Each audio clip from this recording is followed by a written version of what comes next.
Chers frères et sœurs, nous avons accueilli ce matin cette belle invitation que nous fait le Christ à être sel de la terre et lumière du monde.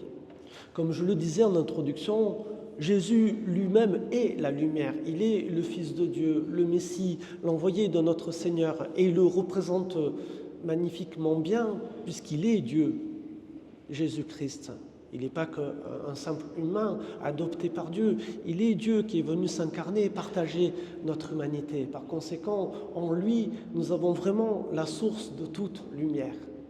Mais on a bien compris que cette lumière dont le Christ est porteur, il ne souhaite pas la garder jalousement pour lui. Il veut la partager avec chacun de nous. Et en plus, il nous demande d'en être les porteurs. C'est ça qu'il nous dit clairement quand il nous dit « Vous êtes le sel de la terre, vous êtes la lumière du monde ». Vous savez, régulièrement, Jésus, ses disciples et ses apôtres, il les envoie en mission pour être à leur tour, eux aussi, porteurs de cette lumière qu'ils ont reçue de Jésus-Christ. Et je crois qu'aujourd'hui encore, le Christ a besoin de nous pour être les porteurs de sa lumière. Alors en clair, ça veut dire quoi être porteur de la lumière ? En fait, ce qui est en jeu dans cette dynamique, c'est d'être témoin du Christ ressuscité. Témoin de l'amour de Dieu, pas seulement pour chacun de nous, mais pour toute l'humanité.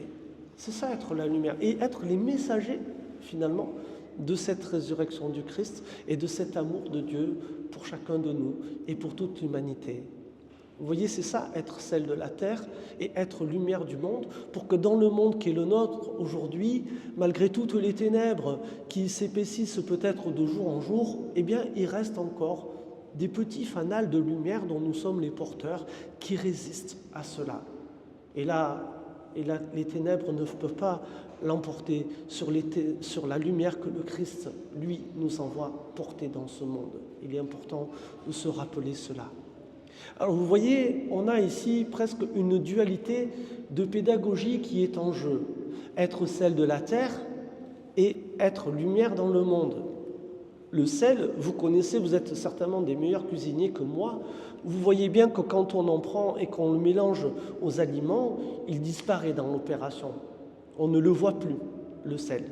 Et pourtant, c'est lui qui va faire relever normalement le goût des aliments dans lesquels on l'a mis, sinon c'est trop fade. Il faut toujours un petit peu de sel. Alors désolé pour ceux qui font le régime sans sel, mais normalement il faut toujours un petit peu de sel. Ça va rehausser le goût des aliments qui n'en seront que meilleurs.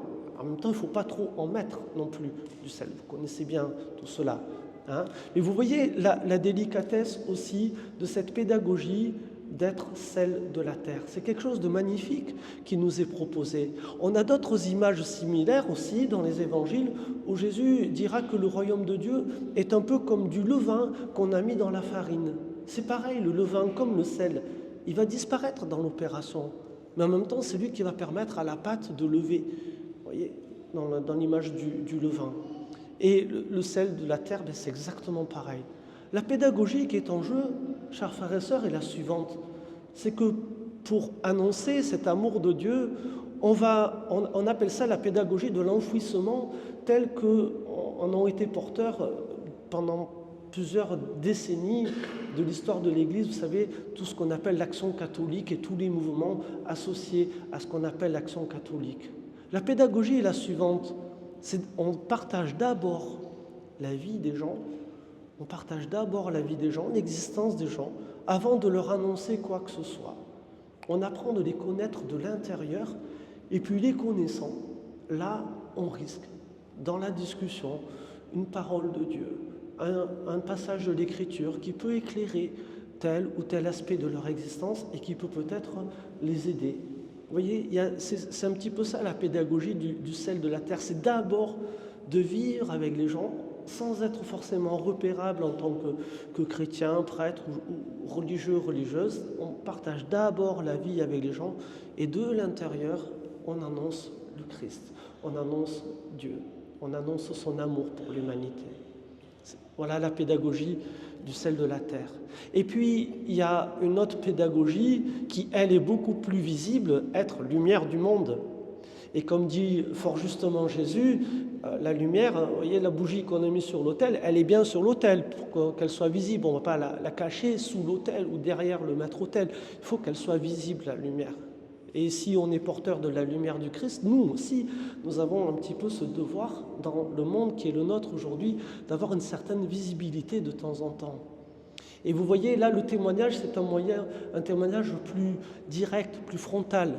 Et on pourrait dire que les apôtres de cette pédagogie d'être lumière du monde, ce serait aujourd'hui ce qu'on appelle, suite au souhait de Jean-Paul II, vous savez, les apôtres de la nouvelle évangélisation.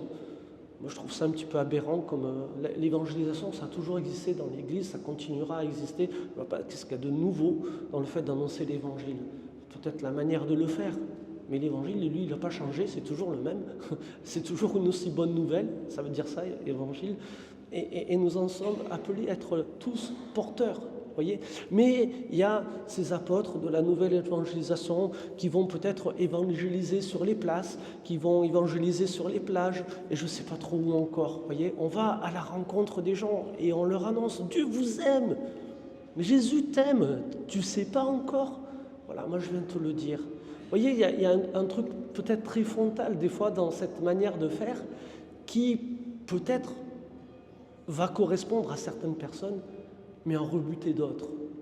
Et vous voyez finalement, malheureusement dans l'histoire de l'Église, on a peut-être opposé ces deux pédagogies, être celle de la terre ou être lumière du monde, l'action catholique ou les apôtres de la nouvelle évangélisation. Vous voyez, pas très loin de chez nous, dans un diocèse voisin, c'est par là, c'est vers l'Est, il y a un ancien évêque qui disait « Mais non, aujourd'hui, c'est l'ère de la nouvelle évangélisation. L'action catholique, c'est fini, ça ne vaut plus rien. » Je ne fais que citer ça, voilà.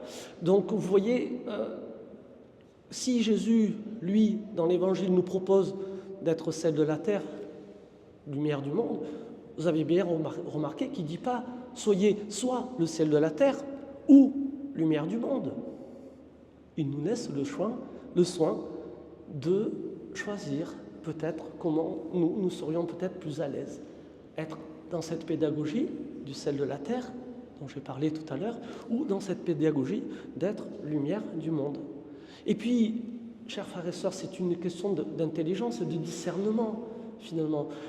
Il y aura peut-être, on sera, je pense d'ailleurs dans notre vie, appelé à être les deux. Parce qu'en fait, c'est une question de s'adapter aux situations que l'on rencontre. Il y a des situations peut-être où il sera plus pertinent d'être celle de la terre, partager les choses, connaître les choses de l'intérieur avant d'annoncer quoi que ce soit. Et il y a peut-être des moments où ce sera plus pertinent d'être frontal, là, avec cette lumière dont nous sommes porteurs, et de l'annoncer plus directement.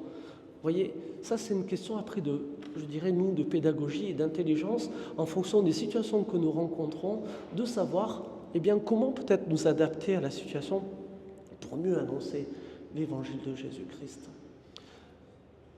Il y a aussi, vous avez entendu, une belle manière qui nous est proposée pour être lumière du monde.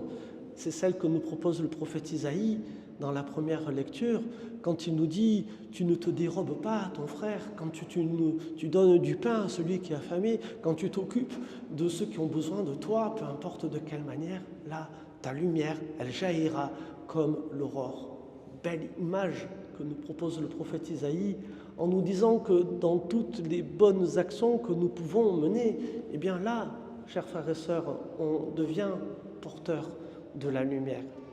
Alors moi, quand j'entends cette invitation du Christ à être celle de la terre ou à être lumière du monde, je nous invite d'abord et avant tout à rendre grâce à Dieu, de nous donner la possibilité à nous aussi d'être porteurs de son message, porteurs de son évangile, porteurs de cette bonne nouvelle de l'amour de Dieu pour toute l'humanité. Il compte sur nous, le Seigneur. C'est magnifique quand même. Il sait qu'on n'est pas parfait, ne vous inquiétez pas. Il est au courant, lui, Dieu. Malgré tout, et peut-être parce qu'on n'est pas parfait, il vient encore plus nous choisir pour être celle de la terre, pour être lumière du monde. Et pour ça, chers frères et sœurs, je nous invite vraiment à rendre grâce à Dieu.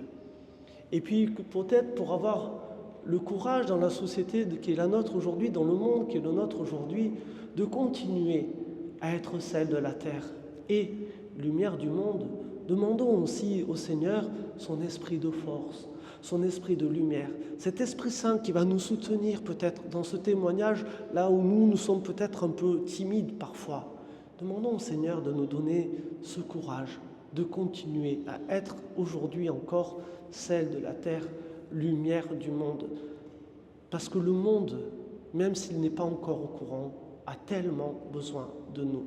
Le monde a tellement besoin de ce sel que nous pouvons être pour lui. Le monde a tellement besoin de cette lumière que nous pouvons être pour lui. Amen.